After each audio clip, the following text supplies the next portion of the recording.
ओम ब्रह्म बृहस्पतिये नमः। देव गुरु बृहस्पति को बुद्धि और शिक्षा का कारक माना जाता है। गुरुवार को बृहस्पति देव की पूजा करने से धन, विद्या, मान सम्मान, प्रतिष्ठा और कई अन्य मनोवांछित फल की प्राप्ति होती है।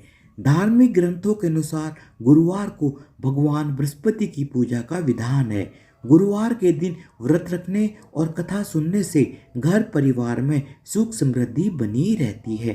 गुरुवार व्रत की विधि। गुरुवार की पूजा विधि विधान के अनुसार की जानी चाहिए। व्रत वाले दिन सुबह उठकर बृहस्पति देव का पूजन करना चाहिए। बृहस्पति देव का पूजन पीली वस्तुएं, पीले फूल, चने की दाल, मुनक्का, पीली मिठाई, पीले चावल और हल्दी चढ़ाकर किया जाता है। इस व्रत में केले के पेड़ की पूजा की जाती है। कथा और पूजन के समय मन, कर्म और वचन से शुद्ध होकर मनोकामना पूर्ति के लिए बृहस्पति देव से प्रार्थना करनी चाहिए। जल में हल्दी डालकर केले के पेड़ पर चढ़ाएं। केले की जड़ में चने की दाल और मुनक्का चढ़ाएं। साथ ही दीपक जलाकर पेड़ की आरती उतारें। दिन में एक समय ही भोजन करें। खाने में चने की दाल या पीली चीज़ें खाएं। नमक न खाएं। पीले वस्त्र पहनें। पीले फलों का इस्तेमाल करें। पूजन के बाद भगवान बृहस्पति की कथा अवश्य सुननी या पढ़नी चाहिए। गुरुवार की व्रत कथा। प्राचीन समय की बात है। भारतवर्ष में एक राजा राज्य करता था। वह बड़ा ही प्रतापी और दानी था। वह नित्य गरीबों और ब्राह्मणों की सेवा सहायता करता था। वह प्रतिदिन मंदिर में भगवान के दर्शन करने जाता था, लेकिन यह बात उसकी रानी को बिल्कुल भी अच्छी नहीं लगती थी। वह न ही पूजन करती थी और न ही दान करने में उसका मन लगता था। एक दिन राजा शिकार खेलने के लिए वन को गए हुए थे, तो रानी और दासी महल में अकेली थी। उसी समय बृहस्पति देव साधु वेश में राजा के महल में भिक्षा मांगने के लिए आए और भिक्षा मांगी तो रानी ने भिक्षा देने से मना कर दिया। रानी ने कहा कि हे साधु महाराज, मैं तो दान पुण्य से तंग आ गई हूँ। इस कार्य के लिए मेरे पतिदेव ही बहुत हैं। आप ऐसी कृपा करें कि सारा धन नष्ट हो जाए तथा मैं आराम से रह सकूं। साधु ने कहा, देवी तुम तो बड़ी अजीब हो। धन और संतान से कौन दुखी होता है? इसकी तो सभी कामना करते हैं।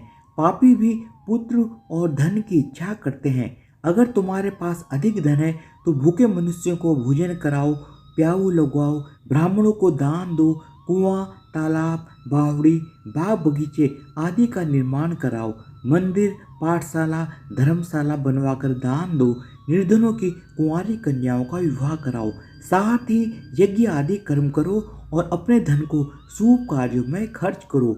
ऐसा करने से तुम्हारा नाम परलोक में सार्थक होगा एवं स्वर्ग की प्राप्ति होगी। लेकिन रानी पर साधु महाराज के उपदेश का कोई भी प्रभाव न पड़ा। वह बोली, महाराज मुझे ऐसे धन की आवश्यकता नहीं जिसको मैं अन्य लोगों को दान दूं, जिसको रखने और संभालने में ही मेरा सारा समय नष्ट हो जाए। अब आप ऐसी कृपा करें कि सारा धन नष्ट हो जाए तथा मैं आराम से रह सकूं। साधु ने उत्तर दिया कि यदि तुम्हारी ऐसी इच्छा है तो जैसा मैं तुम्हें बताता हूँ तुम वैसा ही करना। बृहस्पतिवार को घर को गोबर से लीपना और अपने केसों को पीली मिट्टी से धोना। राजा से कहना कि वह बृहस्पतिवार को हजामत बनवाए। भोजन में मांस मदिरा खाना और कपड़ा धोबी के यहाँ धुलने डालना। ऐसा करने से 7 बृहस्पतिवार में ही आपका सारा धन नष्ट हो जाएगा। इतना कहकर बृहस्पति देव रूपी साधु महाराज वहां से अंतर्ध्यान हो गए। इसके बाद रानी ने वही किया जो साधु ने बताया था। 3 बृहस्पतिवार ही बीते थे कि उसकी समस्त धन संपत्ति नष्ट हो गई और भोजन के लिए राजा रानी तरसने लगे। तब एक दिन राजा ने रानी से कहा कि तुम यहीं पर रहो, मैं दूसरे देश में काम करने के लिए जाता हूँ, क्योंकि यहाँ पर सभी लोग मुझे जानते हैं, इसलिए मैं यहाँ पर कोई छोटा कार्य नहीं कर सकता। ऐसा कहकर राजा प्रदेश चला गया। वहाँ वह जंगल को जाता और लकड़ी काट कर लाता और शहर में बेचता। इस तरह वह अपना जीवन व्यतीत करने लगा।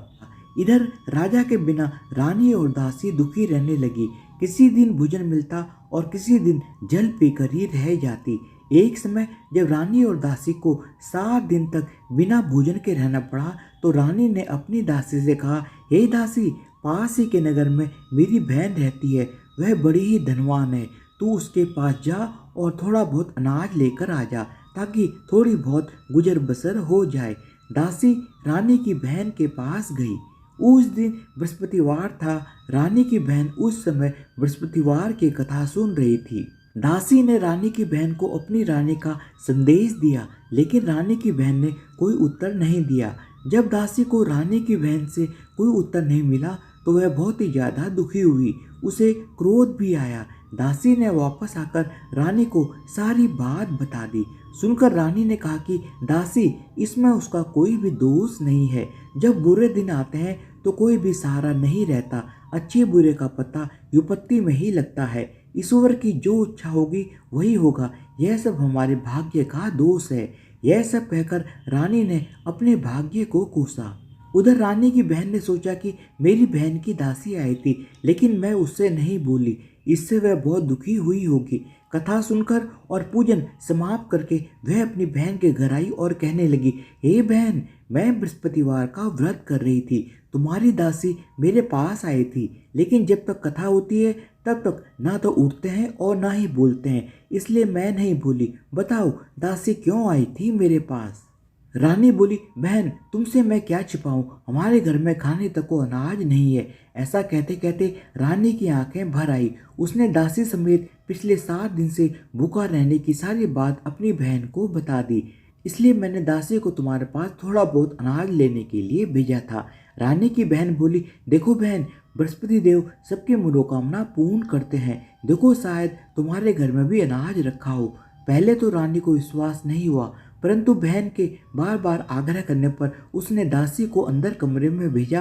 दासी घर के अंदर गई तो वहां पर उसे सचमुच एक अनाज से भरा हुआ घड़ा मिला। उसे देखकर बड़ी हैरानी हुई। उसने बाहर आकर रानी को बताया। दासी रानी से कहने लगी, हे रानी, जब हमको भोजन नहीं मिलता तो हम व्रत ही तो करते हैं, इसलिए क्यों ना इनसे व्रत की विधि और कथा पूछ ली जाए ताकि हम भी व्रत किया करेंगे। दासी के कहने पर रानी ने अपनी बहन से बृहस्पतिवार व्रत के बारे में पूछा। उसकी बहन ने बताया, बृहस्पतिवार के व्रत में चने की दाल, गुड़ और मुनक्का से भगवान विष्णु का केले के वृक्ष की जड़ में पूजन करें तथा दीपक जलाएं और कथा सुनें। उस दिन एक समय ही भोजन करें और भोजन में पीले खाद्य पदार्थ का सेवन जरूर करें। इससे गुरु भगवान प्रसन्न होते हैं, अन्न, पुत्र और धन का वरदान देते हैं, साथ ही सभी मनोकामनाएं पूर्ण करते हैं। व्रत और पूजन की विधि बताकर रानी की बहन अपने घर लौट आई। रानी और दासी दोनों ने निश्चय किया कि बृहस्पति देव भगवान का पूजन जरूर करेंगे। 7 दिन के बाद जब बृहस्पतिवार आया तो उन्होंने व्रत रखा। गुड़साल में जाकर दाल, चना और गुड़ लेकर आई तथा उसकी दाल से केले की जड़ तथा विष्णु भगवान का पूजन किया। अब पीला भोजन कहाँ से लाएं? दोनों बहुत ही ज्यादा दुखी हुई, परंतु उन्होंने व्रत रखा हुआ था, इसलिए बृहस्पति देव उनसे अत्यंत प्रसन्न थे।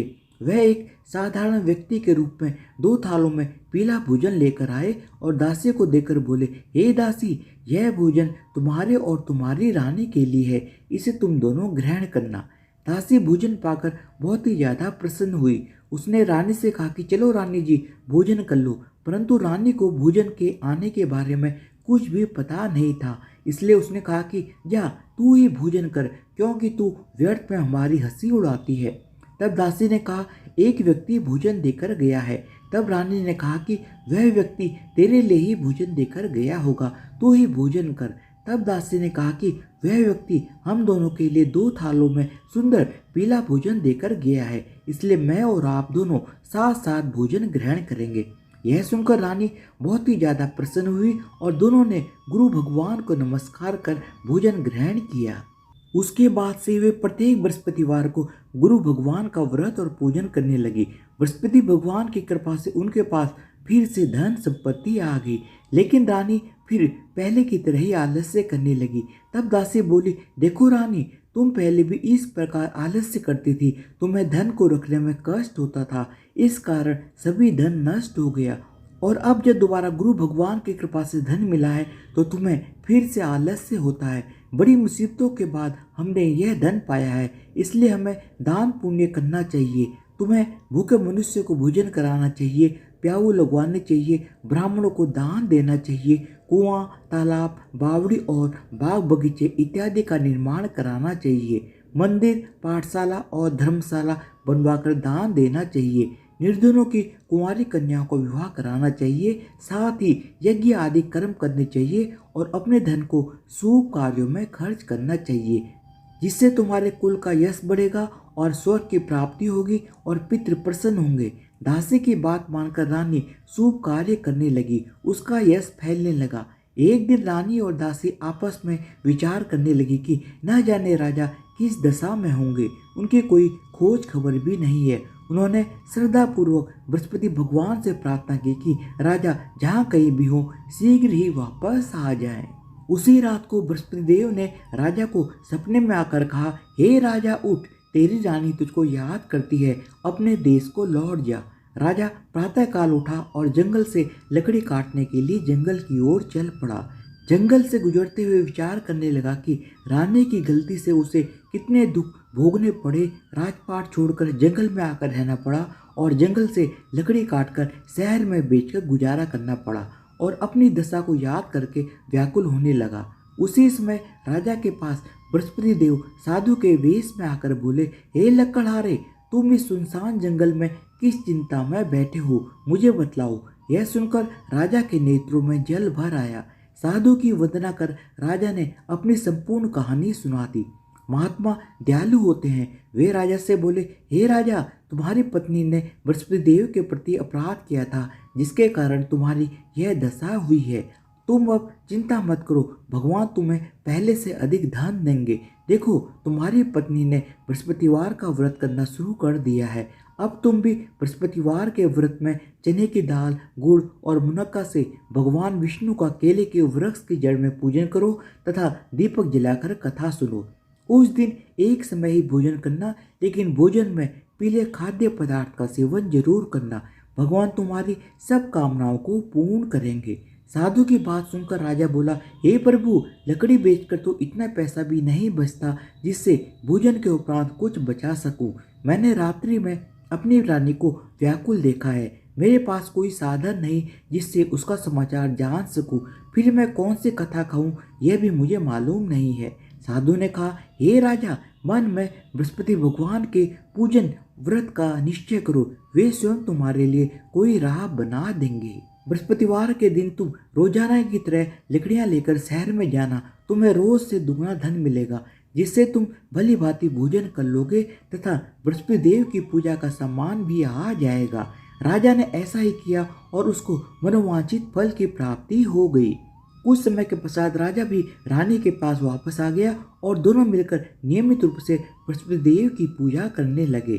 इस प्रकार से जो भी ये कथा पढ़ता या सुनता है, उसके सभी पाप कर्म नष्ट हो जाते हैं और उसकी सभी इच्छाएं पूर्ण होती हैं। धन्यवाद। बोलो बृहस्पति देव महाराज की जय हो, भगवान विष्णु की जय हो।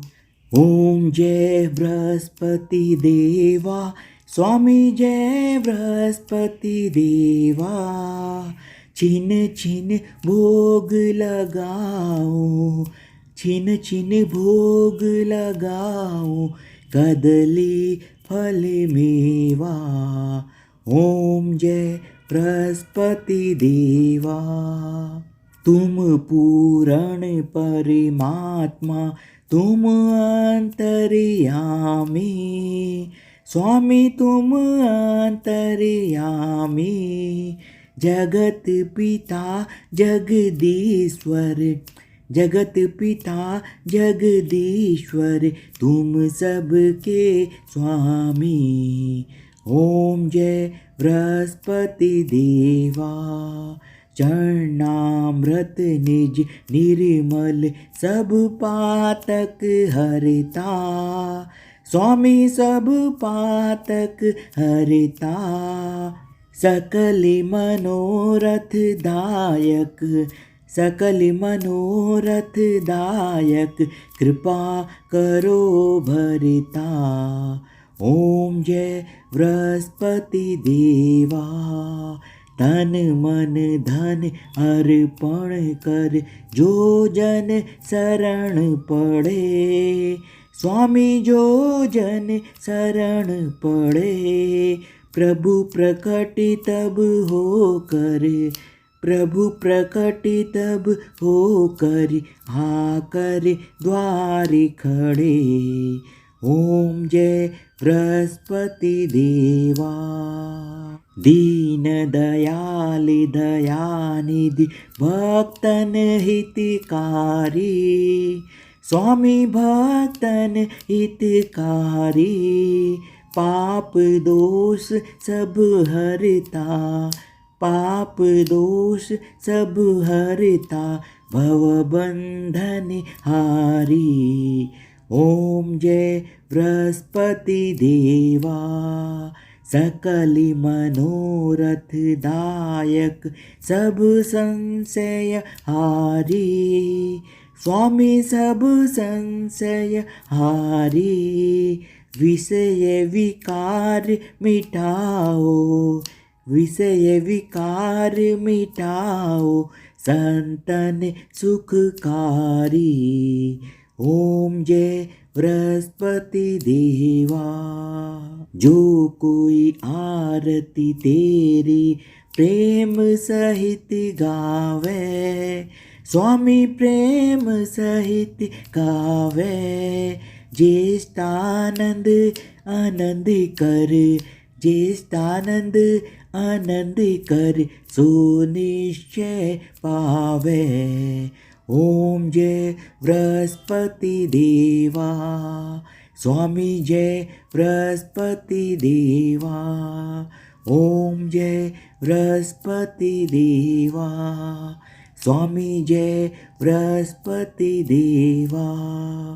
ओम जय बृहस्पति देवा। स्वामी जय बृहस्पति देवा।